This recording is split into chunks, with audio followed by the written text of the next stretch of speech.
Kumusta sa inyong lahat?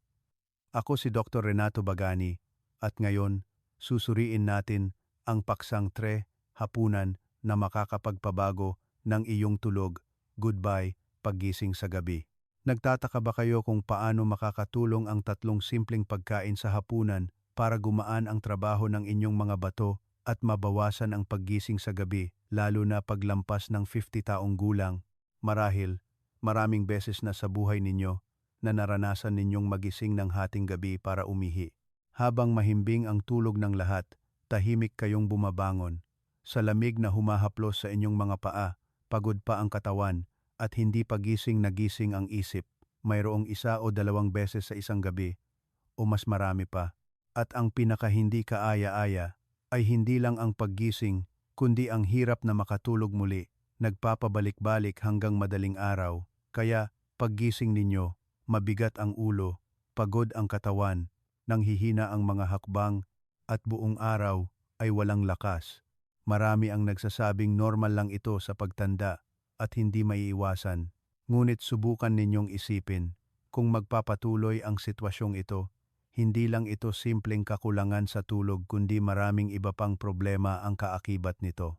Mula sa matagal na pagkapagod, pagkahilo, madaling matumba sa gabi, hanggang sa pagbaba ng memorya at unti-unting paghina ng mentalidad, ang kapansin-pansin ay hindi lang sa edad ang sanhi nito, tulad ng iniisip natin. Sa maraming pagkakataon, ang problema ay nagmumula sa isang bagay na napakapamilyar at iyan ay ang ating pang-araw-araw na hapunan.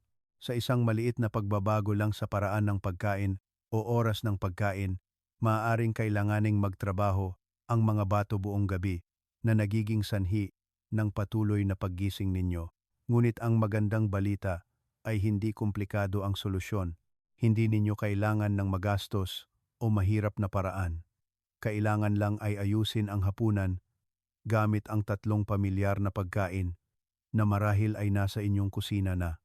Kung gagamitin ng tama, makakatulong ito upang kalmahin ang katawan, gumaan ang trabaho ng mga bato, at dahil dito, mapapabuti ang inyong tulog. Naiintindihan ko na marami sa inyo ang maaaring nagdududa dahil napakasimple nito pakinggan. Ngunit sa mahigit 35 taong karanasan sa pagsubaybay at pagsuporta sa kalusugan ng mga matatanda, nakasaksi na ako ng maraming kaso na sa pamamagitan lang ng pagbabago ng hapunan ay bumuti ng husto ang kanilang paggising sa gabi. Hindi ito pagbabago sa loob ng 1 o 2 araw, kundi unti-unting at matagalang pagpapabuti na nakakatulong sa kanila na muling makatulog ng mahimbing na akala nila ay nawala na. Kaya, kung nararanasan ninyo ang sitwasyong ito, huwag munang balewalain.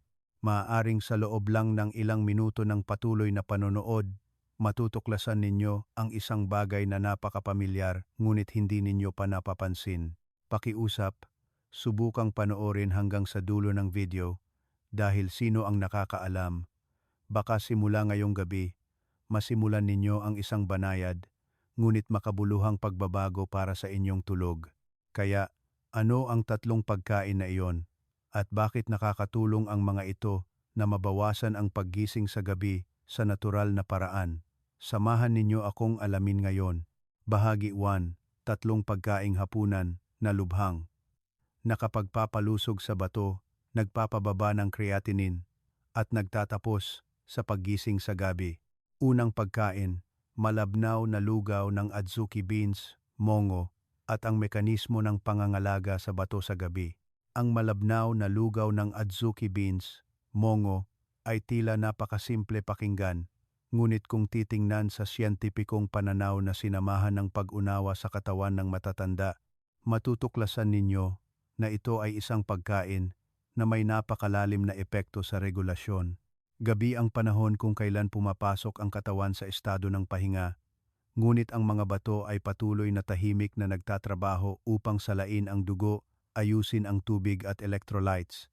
Kung ang hapunan ay masyadong mabigat, masyadong maalat, o mahirap tunawin, ang mga bato ay mapipilitang magtrabaho ng husto at ang resulta ay magigising kayo ng maraming beses sa gabi. Sa kabilang banda, Ang isang maliit na mangkok ng malabnaw na lugaw ng adzuki beans, mongo, ay parang isang banayad na senyales na nakakatulong sa katawan na bumagal, ibalik ang buong sistema sa isang balanseng estado bago matulog. Mula sa aking pananaw, ang adzuki beans, mongo, ay hindi gamot, ngunit ito ay isang uri ng pagkain na sumusuporta sa natural na regulasyon ng pisyolohiya. Ang banayad na lamig ng adzuki beans, mongo, ay hindi nagpapagana sa katawan, hindi nagbibigay ng presyon sa proseso ng metabolismo, kaya nakakatulong upang hindi ma-overload ang mga bato. Kapag kinain ninyo ito sa gabi, para itong paglalagay ng katawan sa isang kontroladong mode ng pahinga, hindi bigla ang paghinto o patuloy na labis na aktibidad. Ito ang bagay na maraming matatanda ang hindi napapansin.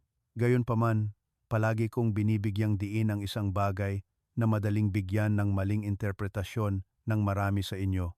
Hindi lahat ng pagkain ng marami ay mabuti.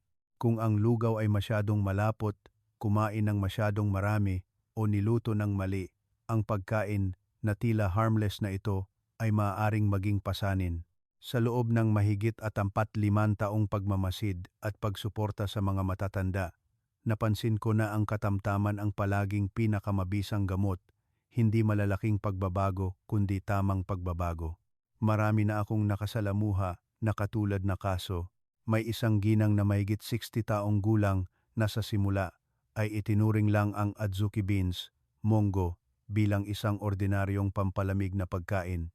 Ngunit matapos ayusin ang hapunan sa mas magaan na paraan, kasama ang malabnaw na lugaw ng adzuki beans, mongo, malaki ang pagbuti ng kanyang tulog.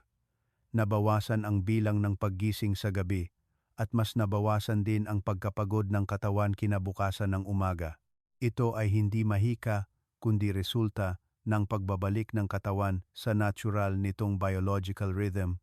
Mayroong isang bagay na napakapagpapaisip. Marami ang nag-iisip na kailangan kumain ng masustansya, ng maraming nutrisyon para maging malusog. Ngunit sa katotohanan, sa edad na gitna at matatanda, ang problema ay hindi na kung gaano karami ang kinakain, kundi kung kaya bang iproseso ng katawan. Ang katawan ay parang isang pinong sistema ng pagsasala ng tubig. Sa araw, kumakain kayo ng kung ano-ano, at sa gabi, kailangan ng mga bato na iproseso ang natitirang bahagi. Kung ang dami ng kinakain ay lumampas sa kakayahan ng pagproseso, ang resulta ay ipapakita sa pamamagitan ng paggising sa gabi, hindi mahimbing na tulog, at unti-unting paghina ng katawan ng walang malinaw na sanhi. Naaalala ko ang kaso ng isang G na mga 65 taong gulang na nagtatrabaho sa maliit na negosyo. Ibinahagi niya na bawat gabi ay kailangan niyang bumangon ng 3 hanggang 4 na beses. Sa bawat paggising, bumibilis ang tibok ng puso, lumalamig ang kamay at paa, at pagkatapos ay napakahirap na makatulog muli. Sa araw naman ay pagod at hindi malinaw ang pag-iisip. Sinubukan na niya ang maraming paraan, maging ang paggamit ng mga supplement, ngunit hindi ito bumuti. Nang suriin ko ng mabuti, napansin ko na ang hapunan niya ay kadalasang binubuo ng kanin, maalat na isda, mainit na sabaw, at minsan ay may kasamang stir-fry. Ang mga pamilyar na pagkaing iyon, na tila normal, ay siyang sanhi ng labis na pagtatrabaho ng mga bato. Hindi ko hiningi sa kanya na baguhin ang lahat, kundi ayusin lang ng bahagya. Sa halip na kumain ng masyadong maraming mabibigat na pagkain sa gabi, iminungkahi ko sa kanya na magdagdag ng isang maliit na mangkok ng malabnaw na lugaw ng adzuki beans, mongo, at bawasan ang maalat at mamantika na pagkain. Pagkalipas ng halos 2 linggo, bumalik siya at sinabing malaki ang gaan ng pakiramdam ng kanyang katawan, mas kaunti na ang paggising sa gabi, at mas madali nang makatulog muli. Ito ay isang malinaw na patunay na minsan ang pag-aalaga sa katawan ay hindi kailangang komplikado, kailangan lang ay nasa tamang ritmo. Sa siyentipikong pananaw, ang adzuki beans, mongo, ay sumusuporta sa pagpapatatag ng proseso ng regulasyon ng tubig, hindi nagdudulot ng matinding pagbabago sa dami ng likido sa katawan. Kapag stable ang sistemang ito, Hindi na kailangang magtrabaho ng labis ang mga bato sa gabi, kaya nababawasan ang bilang ng pag-ihi. Ang mahalaga ay ang epektong ito ay unti-unti ngunit matagal, hindi bigla ang pagbabago. Gayunpaman, kailangan ko ring bigyang diin muli. Mas mahalaga ang paraan ng paggamit kaysa sa pagkain mismo. May mga nagluluto ng masyadong malapot. May mga kumakain ng tuloy-tuloy ng walang pahinga. May mga nagdadagdag ng masyadong maraming asukal na nagiging pasanin sa metabolismo ang pagkain. Ang maliliit na pagkakamaling ito ang dahilan kung bakit maraming kumakain ng tama ngunit hindi pa rin nakakakuha ng epekto. Ang pinakamahusay na paraan ay ang isang maliit na mangkok ng malabnaw na lugaw. Kumain ng sapat, hindi masyadong gabi para magkaroon ng oras ang katawan na umangkop. Kapag napapanatili ninyo ang ugaling ito, ang pagbabago ay hindi lang sa tulog kundi pati na rin sa pakiramdam ng gaan at ginhawa bawat umaga. Iyan ang senyales na unti-unting bumabalik sa balanseng estado ang katawan, ang pinakamahalagang bagay sa edad na ito. Ngunit gusto ko ring maunawaan ninyo ang isang mas malalim na bagay. Walang pagkain na isang magic key. Ang bawat katawan ay may sariling kwento. Maaaring ang lugaw ng adzuki beans, mongo, ay angkop para sa isang tao. Ngunit ang iba ay maaring mangailangan ng iba pang kombinasyon upang makamit ang pinakamainam na epekto. Ang pag-aalaga sa bato ay hindi isang solong aksyon kundi isang pangkalahatang proseso ng pag-aayos mula sa pagkain, gawi, hanggang sa kung paano pakinggan ang katawan. Iyon ang dahilan kung bakit tingnan ang lugaw ng adzuki beans, mongo, hindi lang bilang isang pagkain, kundi bilang isang banayad na paglipat na nakakatulong sa katawan na lumipat mula sa estado ng aktibidad patungo sa pahinga. Kapag kumain kayo ng tama, nagpapahinga ang mga bato, mas mahimbing ang tulog. Kapag kumain kayo ng mali, mas kailangan magtrabaho ang mga bato na nagdudulot ng iba't ibang problema. At tulad ng naibahagi ko, ito ay bahagi pa lang ng larawan. Kung nauunawaan lang ninyo ang isang pagkain ngunit hindi ang paraan ng pagsasama-sama, hindi pa magiging kumpleto ang epekto. Sa lutuin ng Pilipino, marami pang ibang pamilyar na pagkain. Kung gagamitin sa tamang oras, makakatulong ito upang mapangalagaan ang mga bato sa mas banayad at natural na paraan at ibalik ang tulog sa malalim at mahimbing na estado tulad ng dati. Ngayon, susunod tayo sa pangalawang pagkain. Isang napakapamilyar na pagkain, ngunit may mekanismo itong nakakatulong upang kalmahin ang katawan sa gabi sa paraang napakakaunting tao ang nakapansin. Pangalawang pagkain, sabaw ng kalabasa na may hipon at ang balanse ng protein. Ang pangalawang pagkain na gusto kong ibahagi sa inyo ngayon ay hindi naman bago at maaaring madalas pa nga itong lumalabas sa hapagkainan ng inyong pamilya bawat linggo.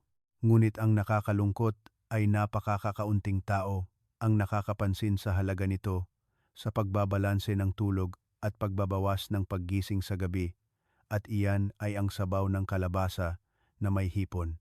Isang pagkain na tila ordinaryo ngunit naglalaman ng napakalalim na prinsipyo ng balanse.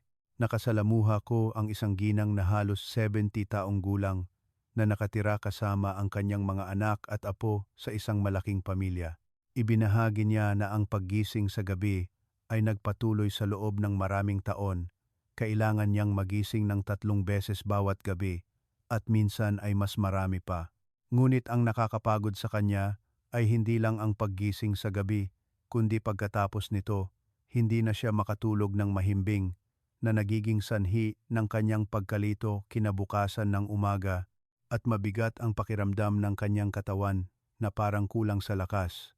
Nang tanungin ko tungkol sa kanyang mga gawi sa pagkain, sinabi niya na kumakain siya ng medyo payat, karamihan ay kanin na may gulay at sabaw.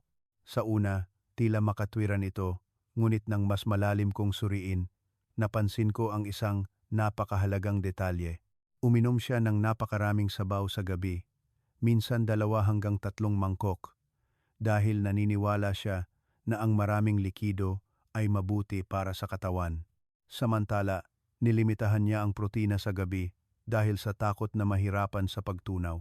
Ang dalawang bagay na ito, na tila tama, ay lumikha ng isang tahimik na kawalan ng balanse. Hindi ko hiningi sa kanya na baguhin ang lahat, kundi banayad lang na iminungkahi ang isang maliit na pagbabago. Sa halip na kumain ng malabnaw na sabaw na maraming tubig, lumipat sa sabaw ng kalabasa na may hipon, kumain ng katamtaman, bawasan ang tubig, ngunit dagdagan ang sustansya. Ngumiti lang siya pagkarinig nito, dahil ang pagkain na ito ay madalas nilang niluluto sa pamilya, ngunit hindi niya kailanman naisip na mayroon itong espesyal na epekto. Simple lang ang sinabi ko, subukan ninyo, ang katawan ninyo ang sasagot para sa akin. Pagkalipas ng halos 2 linggo, bumalik siya na may mas magaan na tingin. Sinabi niya na nabawasan ang bilang ng paggising sa gabi, minsan 1 o 2 beses na lang, at ang pinakamahalaga ay mas madali na siyang makatulog muli, hindi na siya nakakaramdam ng pagkabalisa. Iyon ang oras na alam kong nagsimula nang makipagtulungan muli ang kanyang katawan. Sa siyentipikong pananaw, ang kalabasa ay isang malambot, madaling tunawin, at natural na matamis na pagkain, hindi nagdudulot ng iritasyon sa digestive system. Para sa mga kabataan, normal ang pagtunaw. Ngunit para sa mga lampas sa 50 taong gulang, ang bawat hapunan ay isang pagsubok para sa digestive system. Kung kumain ng mabibigat, mamantika, o mahirap tunawin, patuloy na magtatrabaho ang katawan kahit na nakahiga na kayo. Samantala, nakakatulong ang kalabasa na bawasan ang pasanin sa tiyan, kaya di tuwirang nababawasan ang pasanin sa bato at iba pang organ. Hindi lang iyan, nakakatulong din ang kalabasa na patatagin ang blood sugar na iniiwasan ang matinding pagbabago sa gabi. Kapag stable ang blood sugar, stable din ang nervous system, at iyon ang pundasyon para maging mas mahimbing at tuloy-tuloy ang tulog. Ito ay isang kadahilanan na hindi napapansin ng marami, ngunit may malaking papel sa kalidad ng tulog ng matatanda. Tungkol naman sa hipon, marami sa inyo ang nag-aalangan na kumain sa gabi dahil sa takot na mahirapan sa pagtunaw. Ngunit sa katotohanan, kung gagamitin ng tama at sa tamang dami, ang hipon ay isang banayad na pinagmulan ng protina, mas madaling maabsorb kaysa sa pulang karne. Nagbibigay ito ng sapat na nutrisyon para hindi kulang ang katawan, ngunit hindi nagbibigay ng mabigat na pakiramdam. Napakahalaga nito, dahil kung kulang ang protina sa gabi, maaaring malagay ang katawan sa isang estado ng kawalan ng balanse na nagiging sanhi ng hindi mahimbing na tulog, madaling magising sa hating gabi. Ang kombinasyon ng kalabasa at hipon ay isang uri ng natural na balanse. Ang isa ay nagpapalma, ang isa naman ay nagbibigay ng sapat na suplemento. Kapag nagsama ang dalawang salik na ito, madaling lumipat ang katawan mula sa estado ng aktibidad patungo sa estado ng pahinga ng maayos. Madalas kong inihahalin tulad ito sa isang tulay na pagkain sa pagitan ng araw at gabi. Gayunpaman, kailangan kong bigyang diin ang isang bagay na maraming tao ang nagkakamali. Ang pagkain ng tamang pagkain, ngunit sa maling paraan, ay hindi pa rin magiging epektibo. May mga nakakita na mabuti ang pagkain na ito, kaya kumakain ng napakarami. Umiinom ng isang malaking mangkok ng sabaw na aksidenteng nagpapataas ng dami ng tubig sa gabi. Sa ganoong sitwasyon, kailangan na namang magtrabaho nang mas husto ang mga bato sa gabi at hindi pa rin bumubuti ang paggising sa gabi. Ang pangunahing punto ay isang maliit na mangkok pa rin. Kumain ng sapat, kumain ng maaga bago matulog ng mga 2 hanggang 3 oras. Bukod dito, ang paraan ng pagtimpla ay isang mahalagang salik din. Kung masyadong maalat ang sabaw, mas maraming tubig ang iimbak ng katawan, nagpapataas ng presyon sa mga bato. Marami na akong nakasalamuha na kumakain ng napakalusog, ngunit masyadong matindi ang timpla dahil sanay sila sa lasa, at iyon mismo ang nagpapawalang bisa sa lahat ng pagsisikap. Ang esensya ng problema ay hindi ang pagkain, kundi ang kawalan ng balanse sa paraan ng paggamit. May isang malalim na bagay na gusto kong pag-isipan ninyo. Ang katawan ng matatanda ay hindi nangangailangan ng komplikadong bagay, kundi ng pagiging pino sa balanse. Ang kalabasa at hipon ay 2 pamilyar na sangkap, ngunit kapag inilagay sa tamang posisyon, sa tamang oras, makakagawa sila ng kapansin-pansing pagbabago. Iyan ang pilosopiya ng pangangalaga sa kalusugan na palagi kong binabanggit. Hindi ang pagsaragdag ng mas marami, kundi ang pag-aayos ng mas tama. Kapag nagsimula kayong kumain ng magaan at balanseng hapunan, hindi lang ang tulog ang bumubuti, kundi pati na rin ang mental state at enerhiya sa araw ay unti-unting nagbabago. Mararamdaman ninyo ang malaking pagkakaiba sa umaga kapag gumising kayo na mas magaan ang katawan, mas gising ang isip. Ngunit tulad ng naibahagi ko kanina, ang bawat pagkain ay isang bahagi lang ng puzzle. Kung hihinto lang sa isa o dalawang pagkain, hindi pa rin magiging kumpleto ang epekto. Ang mahalaga ay maunawaan ang prinsipyo sa likod nito at malaman kung paano ito pagsamahin ng flexible ayon sa inyong katawan. Kung nakita ninyong kapakipakinabang ang pagbabahagi na ito, pakiusap magkomento ng numero 2 sa ibaba. Iyon ang simpleng paraan para malaman ko na interesado pa rin kayo at kasama ko sa paglalakbay na maging malusog at mamuhay ng may kalidad araw-araw.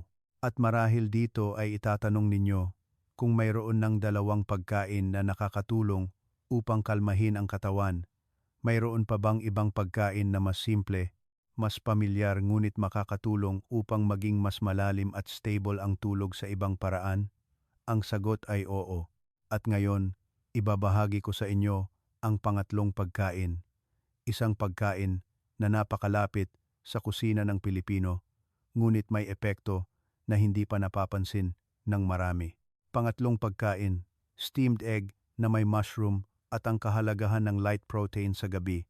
Mahal kong mga kaibigan, matapos nating pagdaanan ang dalawang naunang pagkain, marahil sa puso ng bawat isa ay nagsimula ng maramdaman ang isang napakasimpleng ngunit malalim na katotohanan.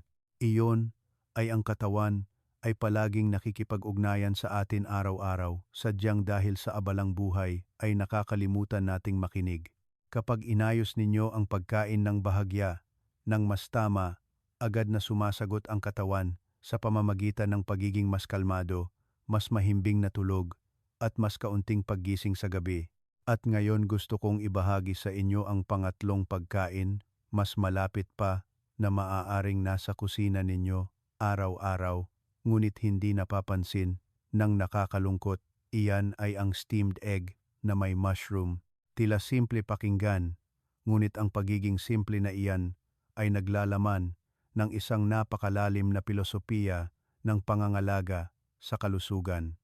Nakasalamuha ko ang isang G na mahigit 70 taong gulang na matagal nang nabubuhay sa kalagayan ng hindi mahimbing na tulog, madaling magising. Kailangan niyang magising ng maraming beses bawat gabi. Ang nakakapagod sa kanya ay hindi lang ang paggising, kundi pagkatapos nito, hindi na siya makatulog ng mahimbing, na nagiging sanhi ng kanyang pagkapagod kinabukasan ng umaga at pagbaba ng moral. Nang mag-usap kami, ibinahagi niya na sa gabi ay madalas siyang kumakain ng napakakaunting protina, karamihan ay gulay at kanin. Dahil iniisip niya na ang pagkain ng magaan ay mabuti para sa pagtunaw, sa una ay tila makatwiran ito, ngunit sa katunayan ay kulang sa isang mahalagang salik. Ipinaliwanag ko na ang katawan sa gabi ay hindi humihinto ng tuluyan, kundi nangangailangan pa rin ng tiyak na dami ng nutrisyon upang mapanatili ang katatagan. Kung kulang sa light protein, maaaring malagay ang katawan sa isang estado ng kawalan ng balanse na nagiging sanhi ng mababaw na tulog, madaling magising, at hirap na makatulog muli. Pinayuhan ko siyang subukan ang isang maliit na pagbabago. Iyon ay ang magdagdag sa hapunan ng isang serving ng steamed egg na may mushroom na simple, malambot, at madaling tunawin. Ang kapansin-pansin ay pagkalipas ng halos isang linggo, bumalik siya at ibinahagi na malaki ang pagbuti ng kanyang tulog. Hindi ito nangangahulugang nawala ng tuluyan ang paggising, ngunit nabawasan ang bilang. At ang mas mahalaga ay hindi na niya nararamdaman ang pagkabalisa tulad ng dati. Iyan ang malinaw na patunay ng isang prinsipyo na palagi kong binibigyang diin. Hindi kailangan ng katawan ng napakarami, kailangan lang ay tama at sapat. Sa siyentipikong pananaw, ang itlog ay pinagmumulan ng mataas na kalidad na protina, madaling maabsorb, at hindi nagbibigay ng malaking pasanin sa digestive system kung gagamitin ng makatwiran. Kapag pinasingaw, ang itlog ay nagiging malambot, angkop para sa matatanda, lalo na sa mga may mahinang ngipin o mahinang pagtunaw. Ang mahalaga dito ay hindi kung gaano karami ang kinakain, kundi kung paano ito tinatanggap ng katawan. Ang kabute, bagaman maliit, ay gumaganap bilang isang tahimik na regulator. Hindi ito nagdudulot ng mabigat na pakiramdam ng kabusugan, hindi masyadong nagpapagana sa pagtunaw, kundi sa halip ay nakakatulong sa katawan na unti-unting mag-relax, binabawasan ang presyon ng metabolismo. Kapag ipinagsama sa itlog, ang pagkain na ito ay lumilikha ng isang napakapino na estado ng balanse. Ang isang panig ay nagbibigay ng sapat na protina, ang isang panig naman ay nagpapanatili ng gaan sa katawan. Madalas kong inihahalin tulad ang hapunan sa sandali ng paglilipat sa pagitan ng araw at gabi. Kung kumain kayo ng masyadong mabigat, kailangan ng katawan na mag-overtime, at kung kumain ng masyadong kaunti, kulang naman ang fuel ng katawan. Kapag nakamit lang ang balanse, talagang pumapasok ang katawan sa isang estado ng malalim na pahinga. At ang steamed egg na may mushroom ay isang tipikal na pagpipilian para sa balanse na iyon. Gayunpaman, kailangan ko ring bigyang diin ang isang napakahalagang bagay. Iyon ay ang paraan ng pagkain, ang nagtatakda ng epekto. May mga nakarinig na mabuti ito, kaya kumakain ng 2 hanggang 3 itlog sa isang pagkain o kumakain ng masyadong malapit sa oras ng pagtulog. Ito ay aksidenteng nagpapagana sa digestive system kapag kailangan ng katawan na magpahinga. Sa ganoong sitwasyon, hindi lang hindi makakamit ang benepisyo, kundi magdudulot pa ng kabaliktaran na epekto. Ang isang makatwirang bahagi ay kailangan lang ng isang itlog, pinagsama sa katamtamang dami ng mushroom, kinakain ng mga 2 hanggang 3 oras bago matulog ay sapat na. Bukod dito, ang pagtimpla ay kailangan ding bigyang pansin. Kung ang pagkain ay masyadong maalat na may maraming asin o patis, iyon mismo ang magpapataas ng pasanin sa mga bato na nagiging sanhi ng pag-imbak ng tubig ng katawan at madaling humantong sa paggising sa gabi. Sa gabi, dapat unahin ang banayad na lasa upang magkaroon ng pagkakataon ang katawan na bumagal pagkatapos ng isang mahabang araw. Mula sa mas malalim na pananaw, gusto kong maunawaan ninyo na ang bawat pagkain ay hindi lang nutrisyon, kundi pati na rin ang paraan kung paano natin tinatrato ang ating katawan. Kapag pumili kayo ng isang magaan, balansing pagkain, tulad ng steamed egg na may mushroom, hindi lang ito pagpipili ng pagkain, kundi isang mensahe ng pagmamahal sa sarili ninyong katawan na nagsasabing, ngayon, pinapayagan kitang magpahinga. At kapag pinakinggan ang katawan, inalagaan ng tama, hindi na ito magiging tahimik. Sasagot ito sa pamamagitan ng mas mahimbing na tulog, mas malinaw na isip, at isang matatag na pinagmulan ng enerhiya bawat araw.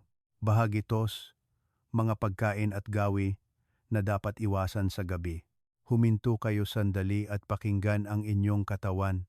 Makikita ninyo ang isang napakalinaw na bagay na sa araw ay gumagana ang katawan at sa gabi naman ay oras ng pagbawi.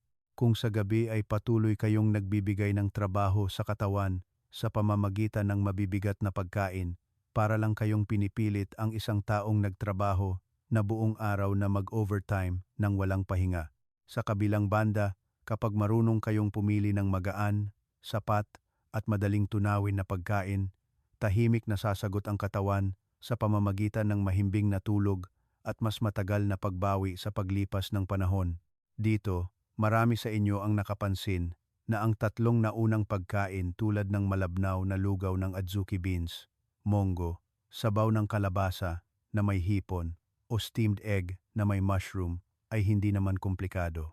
Ang pangunahing punto ay hindi nasa pagiging mamahalin, kundi nasa pag-unawa at tamang paggamit sa tamang oras. Gayunpaman, sa pangangalaga sa kalusugan, ang pag-alam kung ano ang gagawin ay kalahati pa lang ng laban. Ang natitirang kalahati, na kasing halaga, ay ang pag-alam kung ano ang dapat iwasan. Dahil sa ilang maling gawi na inuulit bawat gabi, ang lahat ng pagsisikap sa pangangalaga sa katawan ay maaaring tahimik na mawala. Nakasalamuha ko ang isang G na mahigit 65 taong gulang. Ibinahagi niya na siya ay napakalusog kumain, bawat gabi ay kanin na may gulay at may sabaw para madaling lunukin, nililimitahan ang mantika.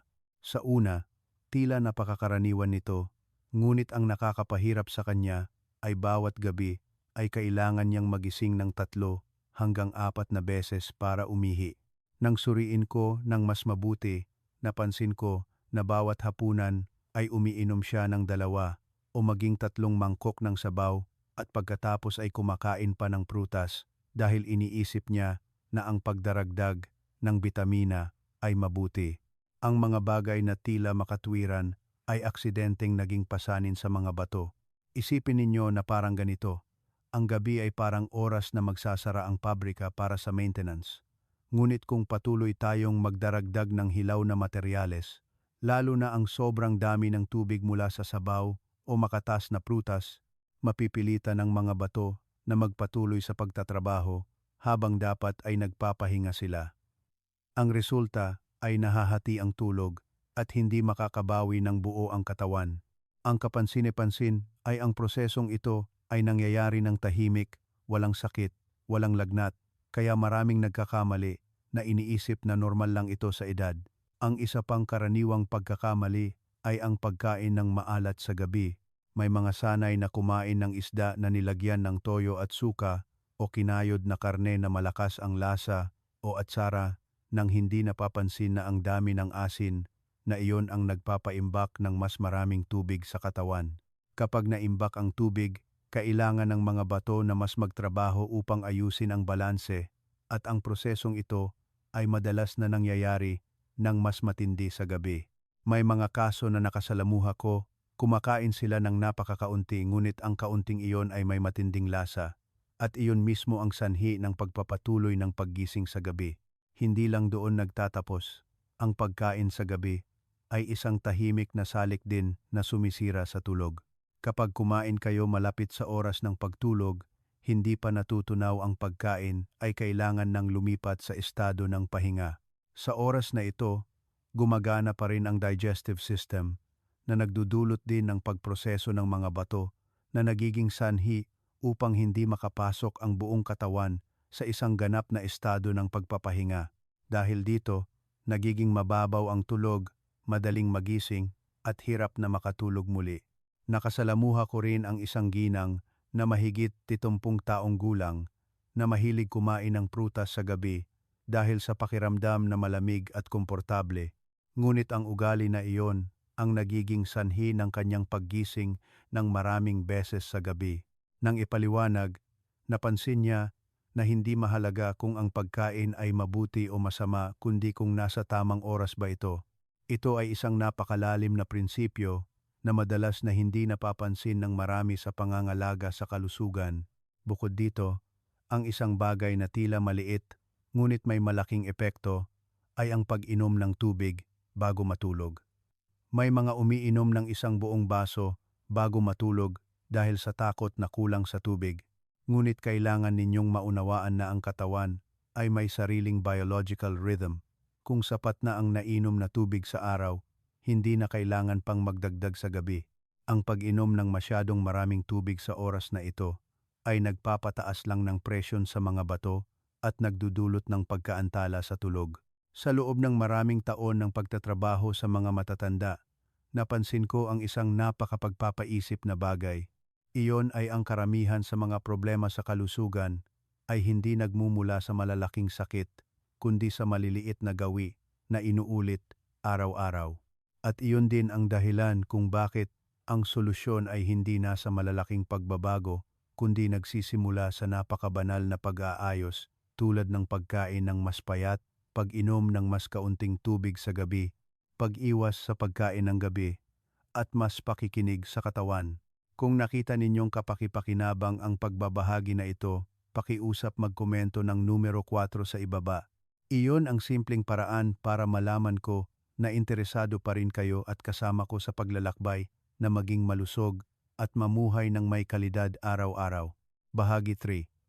Tamang siyentipikong pamamahala ng hapunan para sa tuloy-tuloy na tulog hanggang umaga. Mahal kong mga kaibigan, matapos ang maraming taon ng pagmamasid at pakikisalamuha sa mga lampas 12 taong gulang, napansin ko ang isang napakalalim na bagay. Ang hapunan ay hindi para mabusog, kundi para maghanda sa pahinga. Sa araw, kailangan ng katawan ng enerhiya para gumana.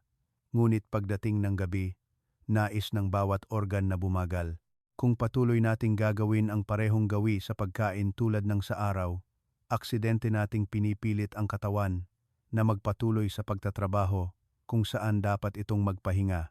Nakasalamuha ko ang isang G na mahigit 70 taong gulang na dati ay naniniwala na ang pagkain ng busog ay magdudulot ng mahimbing na tulog.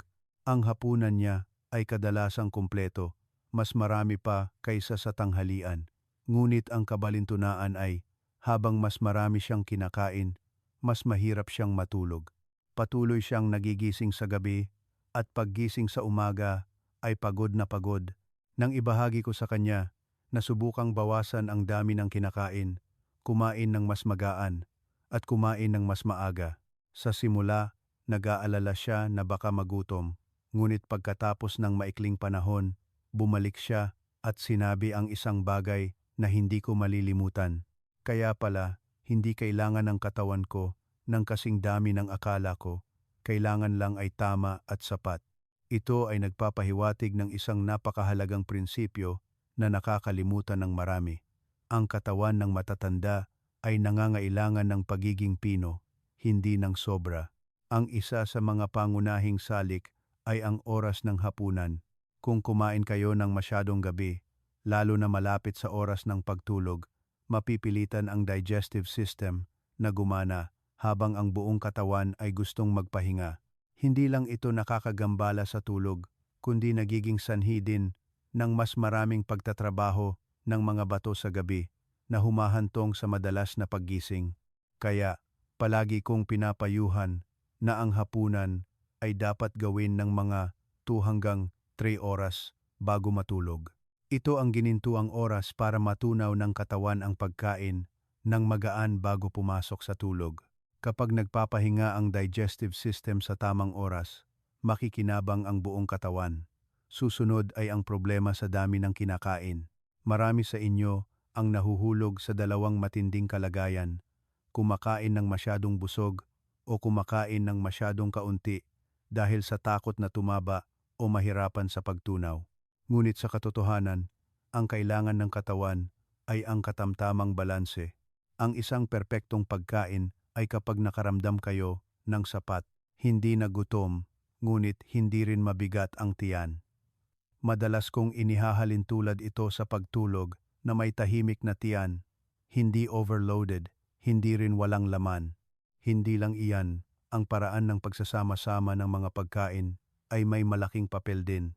Ang mga pagkain tulad ng malabnaw na lugaw ng adzuki beans, mongo, sabaw ng kalabasa na may hipon o steamed egg na may mushroom ay hindi kailangang kainin ng sabay-sabay kundi maaaring palitan bawat araw. Ang banayad na pagbabago na ito ay nakakatulong sa katawan na hindi magsawa at mapanatili pa rin ang balanseng nutrisyon. Ito rin ay isang napakagandang pilosopiya ng buhay. Simple ngunit hindi monotone, magaan ngunit sapat. Naaalala ko ang isang ginang na matapos ipatupad ang paraan ng hapunan na ito sa loob ng halos 2 linggo, ay ibinahagi na ang pinakanagulat sa kanya ay hindi lang ang pagbawas ng paggising sa gabi, kundi pati na rin ang malinaw na pakiramdam ng gaan ng katawan. Pagkagising sa umaga ay hindi na pagod, mas gising ang isip, at mas matatag ang mga hakbang. Iyan ang senyales na ang katawan ay nagpapabawi ng tama habang natutulog. Ngunit mahal kong mga kaibigan, hindi nagtatapos ang kwento sa kung ano ang kinakain at gaano karami ang kinakain. Isang napakahalagang salik na madalas na hindi napapansin ng marami ay ang gawi bago matulog. May mga aksyon na tila napakaliit ngunit may malalim na epekto sa kalidad ng tulog. Halimbawa, ang pag-inom ng tubig bago matulog. Marami ang nag-iisip na ito ay isang magandang ugali, ngunit sa katunayan ay nagiging sanhi ng mas maraming pagtatrabaho ng mga bato sa gabi. Nakasalamuha ko ang isang ginang na napakalusog kumain ngunit nakakaranas pa rin ng paggising sa gabi. Matapos suriin ng mabuti, napansin ko na may ugali siyang uminom ng isang buong baso ng tubig bago matulog. Sa pamamagitan lang ng pag-aayos ng ugali na ito, malaki ang pagbuti ng kanyang kalagayan. Iyan ay nagpapakita na minsan, ang problema ay hindi nasa malalaking bagay, kundi nasa maliliit na detalye sa pang-araw-araw na buhay. Nakikita ninyo, kapag nagkakaisa ang pagkain at pamumuhay, automatikong aayusin ng katawan ang sarili sa isang positibong paraan. Hindi kailangan ng komplikadong gamot, hindi kailangan ng masalimuot na pamamaraan.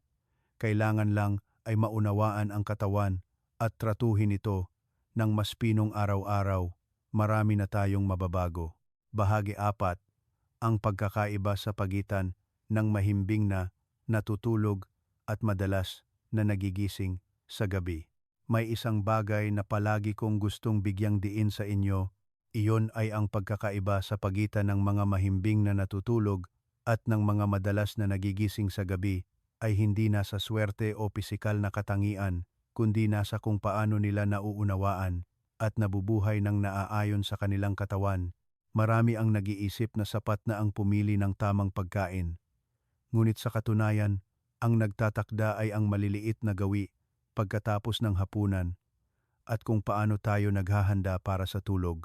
Nakasalamuha ko ang isang G na mahigit 70 taong gulang. Ibinahagi niya na nagsikap siyang kumain ng magaan sa gabi. Minsan gumamit lang siya ng malabnaw na lugaw, ngunit sa gabi ay kailangan pa rin niyang magising ng 2 hanggang 3 beses. Nagsimula siyang makaramdam ng pagkalito, iniisip na sira na ang kanyang katawan, ngunit nang malumanay kong tanungin ng mas malalim tungkol sa kanyang ritmo ng pamumuhay sa gabi, natuklasan ko ang isang napakapamilyar na bagay. Pagkatapos kumain, madalas siyang umupo at manood ng telebisyon ng ilang oras at kasabay nito ay umiinom ng tsaa para hindi matuyo ang lalamunan. Malapit sa oras ng pagtulog ay umiinom pa ng isa pang baso ng tubig bilang paghahanda. Ang mga aksyon na iyon ay tila napakanormal. Maging ang marami ay itinuturing pa itong mabuti, ngunit sa katunayan ay nagiging sanhi ng walang tigil na pagtatrabaho ng mga bato sa oras na dapat ay nagpapahinga sila. Isipin ninyo ang katawan bilang isang matalinong makina. Ang gabi ay ang oras ng pagbagal at pagbawi, parang isang sasakyan na kailangan huminto pagkatapos ng mahabang biyahe. Ngunit kung patuloy tayong magdaragdag ng tubig at stimulant, para lang nating pinipilit ang sasakyang iyon na magpatuloy sa pagtakbo. Kapag ang dami ng tubig ay lumampas sa pangangailangan, mapipilitan ang katawan na gisingin kayo upang ayusin. At dahil dito, nahahati ang tulog, hindi na makakabawi ng buo. Iyan ang pangunahing pagkakaiba sa pagitan ng mga mahimbing na natutulog at ng mga madalas na nagigising sa gabi. Ang isang panig ay marunong huminto sa tamang oras. Ang isang panig naman ay aksidenteng nagiging sanhi na hindi makahinto ang katawan. Hindi lang ang pag-inom ng tubig, ang isa pang napakakaraniwang ugali ay ang pag-upo o paghiga kaagad pagkatapos kumain. Marami ang nag-iisip na ito ay isang paraan ng pagpapahinga, ngunit sa katunayan ay nagpapabagal sa digestive system. Kapag matagal na nananatili ang pagkain sa tiyan, nabubulok ang buong proseso ng metabolismo na nagdudulot din ng mas maraming pagtatrabaho sa iba pang organ kasama ang mga bato. Madalas kong pinapayuhan na pagkatapos ng hapunan, maglakad-lakad lang ng bahagya sa loob ng ilang minuto, hindi kailangan ng mabigat na pag-eehersisyo, kailangan lang ay lumikha ng isang maliit na ritmo ng paggalaw upang matulungan ang katawan na matunaw ang pagkain sa pisikal at enerhiya. Ang isa pang salik na hindi napapansin ng marami ay ang liwanag at mga electronic device. Kapag tinitignan ninyo ang screen ng telebisyon o telepono ng masyadong matagal, nililinlang ang katawan na akala ay araw pa.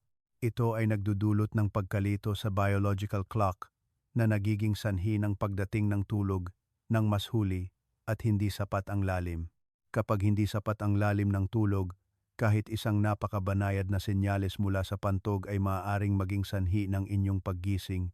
Sa kabilang banda, kapag malalim ang tulog, mas may kakayahan ang katawan na ayusin ang sarili ng mas mahusay, minsan pa nga ay nakakatulong upang makatulog kayo ng tuloy-tuloy hanggang umaga nang hindi na kailangang magising. Naaalala ko ang isang ginang na mahigit 55 taong gulang matapos ang napakasimpleng pagbabago tulad ng pagpatay ng telebisyon ng mas maaga, paglilimita sa pag-inom ng tubig bago matulog, at pagpapanatili ng ugali ng paglalakad ng bahagya pagkatapos ng hapunan. Malaki ang pagbawas ng kanyang paggising sa gabi. Ang kapansin-pansin ay hindi niya masyadong binago ang kanyang menu. Iyan ay nagpapakita na ang pagkain ng tama ay hindi sapat. Kailangan ding mamuhay ng naaayon sa ritmo upang talagang tumugon ang katawan. Bukod sa mga pisikal na salik, gusto ko ring ibahagi ang isang mas malalim na aspeto, iyon ay ang psikolohiya bago matulog. Marami sa inyo, dahil sa pag-aalala tungkol sa paggising sa hating gabi, ay mas nag-iisip, mas nagbibigay pansin sa bawat maliit na pakiramdam sa katawan. Iyon mismo ang pag-aalala na nagiging sanhi upang hindi makapag-relax ang nervous system at nagiging mas marupok ang tulog. Madalas kong sinasabi na ang gabi ay hindi lang oras para magpahinga ang katawan, kundi oras din para bumaba ang isip. Kapag gumaan ang loob, gumaan din ang katawan, at mas maayos na magtatrabaho ang mga bato. Bahagi 5, simpleng tip. Ang ugali ng pag-ihi bago matulog. Dito, naniniwala ako na sa inyong isip ay lilitaw ang isang napaka-praktikal na tanong. Mayroon pa bang mas simpleng paraan? Hindi kailangan ng masyadong maraming pagbabago, ngunit nagbibigay pa rin ng kapansin-pansing epekto? Ang sagot ay oo, at minsan, iyan ay nasa maliliit na gawi na madalas nating binabalewala o hindi gaanong pinapahalagahan. Sa loob ng maraming taon ng pakikisalamuha sa mga matatanda, napansin ko na may mga napakaliit na pagbabago, ngunit lumilikha ng malaking epekto kung pinapanatili ng regular. Ang mahalaga ay hindi komplikado o masalimuot kundi tama at regular. Naaalala ko ang isang ginang na mahigit 70 taong gulang na lumapit sa akin na medyo pagod. Ibinahagi niya na sinubukan na niya ang maraming paraan tulad ng pag-aayos ng pagkain, banayad na ehersisyo, maging ang paggamit ng mga produkto ng suporta, ngunit ang sitwasyon ng paggising sa gabi ay hindi pa rin bumubuti ng husto. Hindi siya umaasa ng malaking pagbabago, sapat na ang mabawasan ng isang beses ang paggising bawat gabi, ay gumaan na ang pakiramdam. Nang mas detalyado kong tanungin tungkol sa kanyang pamumuhay sa gabi, halos lahat ng ginagawa niya ay tama. Maagang kumain, magaan ang kinakain, nililimitahan ang tubig, hindi kumakain ng maalat. Ngunit may isang maliit na detalye na hindi niya napapansin, iyon ay bago matulog. Madalas siyang hindi umiihi kung hindi siya naihi. Malumanay ko lang siyang sinabihan ng isang napakasimpleng bagay, ngunit isang pisyolohikal na prinsipyo. Bago matulog, kahit na hindi kayo gaanong naihi, dapat pa ring ugaliin ang umihi ng isang beses. Dahil kapag pumapasok ang katawan sa estado ng pahinga, kung mayroon pa ring tiyak na dami ng ihi sa pantog, kahit isang napakabanayad na pampasigla ay sapat na para magpadala ng senyales ang utak upang gisingin kayo. Iyan ang dahilan kung bakit maraming hindi pa mahimbing ang tulog ay kailangan ng magising. Sa una, tila simple ito at maaaring magdulot ng pagdududa, ngunit ang pagiging simple na iyon ang kailangan ng katawan. Sa simula, hindi rin siya lubos na naniniwala, ngunit dahil sinubukan na niya ang maraming paraan, nagpasya siyang ipatupad ito. Pagkalipas ng halos 1 linggo, bumalik siya na may ibang estado. Sinabi niya na nabawasan ng 1 beses ang kanyang paggising bawat gabi. Tila maliit ito, ngunit para sa matatanda, ito ay isang napakahalagang pagbabago. Dahil bawat paggising ay 1 beses na nahahati ang tulog, at kapag hindi tuloy-tuloy ang tulog, hindi makakabawi ng buo ang katawan. Sa pamamagitan lang ng pagbawas ng 1 beses, malaki na ang pagbuti ng kalidad ng tulog. Pagkagising sa umaga ay mas magaan ang pakiramdam, mas malinaw din ang isip. Mula sa siyentipikong pananaw, ang paggawa nito ay may ganap na batayan. Kapag umihi kayo bago matulog, nababawasan ang presyon sa pantog. Kasabay nito, nakakatulong ito upang hindi na patuloy na subaybayan ng nervous system ang senyales ng pagkapuno. Iyon ay nagbibigay ng pagkakataon sa katawan na makapasok sa malalim na tulog nang mas mabilis at mapanatili ito ng mas matagal. Ngunit mula sa pananaw ng karanasan sa buhay, nakikita ko na ang bagay na ito ay may mas malalim na kahulugan. Ito ay isang maliit na aksyon na nagpapakita ng pagiging aktibo sa pag-aalaga sa sarili, hindi naghihintay na humingi ng tulong ang katawan bago kumilos. Gayunpaman, gusto ko ring linawin sa inyo na ito ay hindi mahika na maaaring magbago ng lahat sa loob lang ng isang gabi. Ito ay isang maliit na bahagi ng kabuuang larawan. Kapag ipinagsama ninyo ang ugali na ito sa makatwirang pagkain, pagbabawas ng tubig bago matulog, at pagpapanatili ng stable na biological rhythm, saka lang magiging malinaw at matagal ang epekto. Bukod dito, madalas kong pinapayuhan kayong maglaan ng maikling panahon bago matulog upang pabagalin ang lahat. Hindi kailangan ng komplikadong bagay, umupo lang ng tahimik sa loob ng ilang minuto, huminga ng malumanay o simpleng bitawan ang mga iniisip sa araw kapag humupa ang isip. Bumagal din ang nervous system, kaya nakakatulong sa katawan na mas madaling makapasok sa isang mas malalim na estado ng pahinga. At kung sa tingin ninyo ay karapat-dapat ipatupad ang nilalaman na ito, pakiusap mag-iwan ng komento ng numero 6 sa ibaba ng video. Hindi lang iyan ang senyales para malaman ko na nakikinig kayo, kundi isang maliit na pangako din sa inyong sariling kalusugan. Bahagi A6. Ang malaking pagkakaiba sa pagitan ng mahimbing na natutulog at madalas na nagigising sa gabi. Dito, marahil ay nararamdaman na ninyo na ang pag-aalaga sa bato at tulog ay hindi naman komplikado tulad ng iniisip natin. Kailangan lang maunawaan ang katawan ng bahagya, pakinggan ito ng mas mabuti, at mas marami na kayong nalalaman kaysa sa maraming tao. Gayunpaman, mula sa maraming taon ng karanasan sa pagsubaybay sa kalusugan ng mga matatanda, gusto kong ibahagi ang isang mas malawak na pananaw. Kapag tiningnan ng mabuti, makikita ang isang napakalinaw na pagkakaiba sa pagitan ng mga mahimbing na natutulog at ng mga madalas na nagigising sa gabi. Ang pagkakaiba na iyon ay hindi nasa swerte o pisikal na katangian, kundi nasa maliliit na gawi na inuulit bawat araw. Nakasalamuha ko ang 2 G na nakatira sa iisang lugar, halos magkapareho ang edad, at hindi rin gaanong magkaiba ang kanilang pangunahing kalusugan, ngunit ang isang G ay mahimbing na natutulog. Bihira siyang magising sa gabi, at sa umaga ay nakakapaglakad pa, at kalmado ang isip.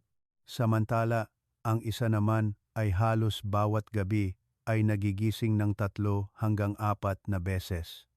Minsan mas marami pa, sa umaga ay pagod na pagod, at nanghihina ang kamay at paa. Kung titingnan sa labas, marami ang mag-iisip na ito ay dahil sa tadhana o pisikal na katangian. Ngunit nang mas malalim kong suriin, napansin ko na ang tunay na sanhi ay nasa maliliit na pagpipilian sa pang-araw-araw na buhay. Lalo na sa gabi, ang mga mahimbing na natutulog ay kadalasang may matatag at banayad na disiplina sa buhay. Maaga silang kumain ng hapunan, kumakain ng katamtaman, nililimitahan ang maalat na pagkain, hindi umiinom ng maraming tubig bago matulog. Pagkatapos kumain, may ugali silang maglakad-lakad ng bahagya upang suportahan ang pagtunaw, hindi umuupo ng masyadong matagal at hindi rin humihiga kaagad. Sa isang tiyak na oras, sadyang pinapatay nila ang telebisyon, lumalayo sa telepono na nagbibigay ng pagkakataon sa katawan at isip na bumagal. Sa kabilang banda, ang mga madalas na nagigising sa gabi ay kadalasang may mga gawi na tila harmless tulad ng pagkain ng mas gabi, ng bahagya, kumakain ng mas matindi, ang lasa ng bahagya, umiinom pa ng ilang baso ng tubig o tsaa, o nanonood ng telebisyon hanggang gabi dahil hindi pa inaantok. Ang mga bagay na ito, kung individual, ay hindi gaanong mahalaga, ngunit kapag pinagsama-sama, lumilikha sila ng isang tahimik na pasanin sa katawan. Subukan ninyong isipin ang katawan bilang isang manggagawa na kailangang magpahinga pagkatapos ng isang mahabang araw.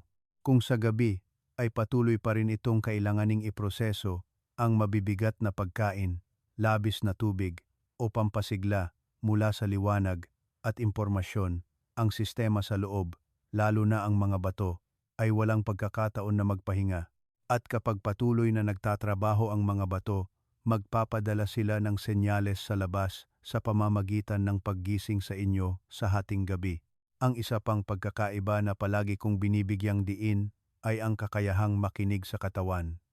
Ang mga mahimbing na natutulog ay kadalasang napakasensitibo sa maliliit na pagbabago.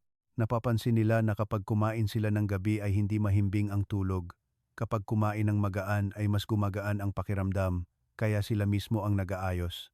Samantala, ang mga madalas na nagigising sa gabi ay kadalasang binabalewala ang mga senyales na ito. Minsan ay nakapagising na ng maraming beses, ngunit iniisip pa rin na normal lang ito sa edad, hindi inaayos ang gawi. Sa paglipas ng panahon, bumubuo ang katawan ng masamang ritmo at pinapanatili ito ng walang kamalayan. Nakasalamuha ko ang isang ginang na matapos ang napakasimpleng pagbabago tulad ng pagkain ng mas maaga, pagbabawas ng maalat, at paghinto sa pag-inom ng tubig bago matulog. Sa loob lang ng 2 linggo ay ibinahagi niya na ang pakiramdam niya sa gabi ay parang nakapagpahinga talaga. Ang simpleng pahayag na iyon ay naglalaman ng isang malalim na kahulugan. Kapag nagpapahinga ang katawan sa tamang paraan, hindi lang ang tulog ang bumubuti, kundi pati na rin ang buong estado ng kalusugan ay nagbabago. Pagkagising sa umaga ay mas magaan ang pakiramdam, mas gising ang isip, mas matatag ang mga hakbang, at mas kalmado ang isip. Makikita ninyo na ang pagkakaiba ay hindi nasa kung sino ang mas malakas, kung sino ang mas kumakain, kundi nasa kung sino ang mas nakakaunawa sa kanyang katawan at mas nabubuhay nang naaayon dito. Hindi kailangan na baguhin ang lahat ng sabay-sabay, kailangan lang magsimula sa isa o 2 maliit na bagay. Ngayon tulad ng pagkain ng mas maaga, pagbabawas ng tubig sa gabi, paglalakad ng bahagya pagkatapos kumain, at pagkatapos ay panatilihin ng regular, automatikong aayusin ng katawan ang sarili sa isang positibong paraan. Dito marahil ay mapapansin ninyo na ang lahat ay nakakonekta sa isa't isa. Mula sa pagkain hanggang sa gawi hanggang sa paraan ng pamumuhay, lahat ay nag-aambag sa kalidad ng tulog at kalusugan ng bato. At ang koneksyon na iyon ang tunay na susi. At kung patuloy pa rin kayong nanonood hanggang dito, gusto ko kayong anyayahan na mag-iwan ng numero 8 sa section ng komento. Iyon ang paraan para malaman ko na nakakuha kayo ng magandang kaalaman at nakita ninyong kapaki-pakinabang ito. Ito rin ang oras na gusto kong samahan kayong huminto sandali, hindi para matuto ng bagong bagay, kundi para balikan ang buong paglalakbay na pinagdaanan natin. Ang mga ibinahagi ay hindi naman bago, at sa katunayan ay napakapang araw-araw.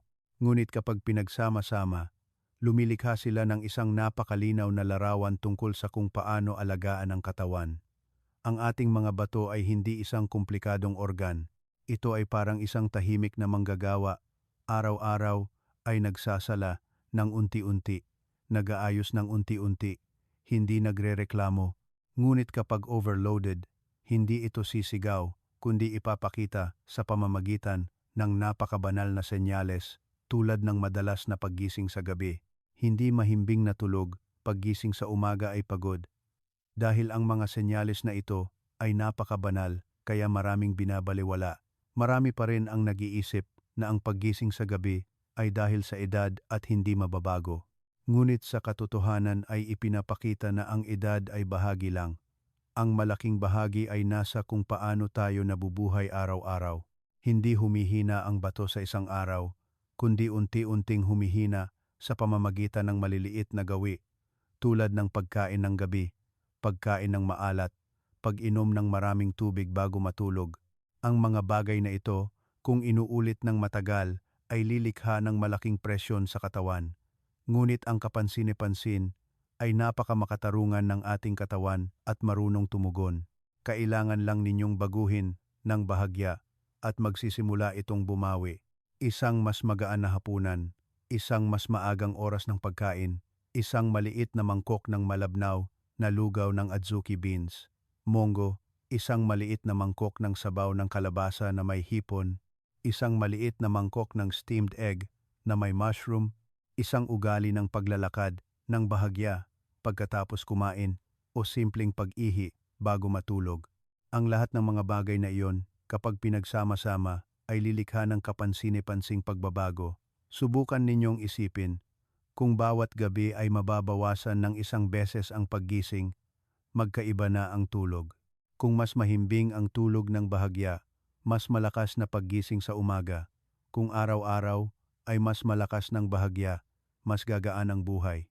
Hindi iyon malayo kundi resulta ng maliliit na pagbabago, ngunit nasa tamang direksyon. Ang pinakamahalaga ay hindi gawin ang lahat ng sabay-sabay, kundi magsimula sa isang maliit na bagay ngayon. Maaring kumain ng mas maaga, bawasan ang tubig sa gabi, o simpleng bigyang pansin ang pakikinig sa inyong katawan. At kung may mga araw na bumalik kayo sa lumang ugali, ayos lang iyon. Kailangan lang ay bumalik at ayusin ng bahagya. Huwag sisihin ang sarili, huwag sumuko. Kung nakita ninyong kapaki-pakinabang ang nilalaman ngayong araw, pakiusap i-like para malaman ko na kasama ko pa rin kayo at sinusuportahan ako. Mag-subscribe sa channel para bawat may bagong video, kayo ang unang makakatanggap ng abiso para magpatuloy tayong matuto kung paano mamuhay ng malusog, masaya at mapayapa. At kung maaari, pakiusap, ibahagi ang video na ito sa inyong pamilya, kaibigan, kapitbahay, sino ang nakakaalam. Maaring ang isang maliit na pagbabahagi ninyo ay makakatulong sa isang tao na magkaroon ng pagkakataong mamuhay ng mas malusog araw-araw.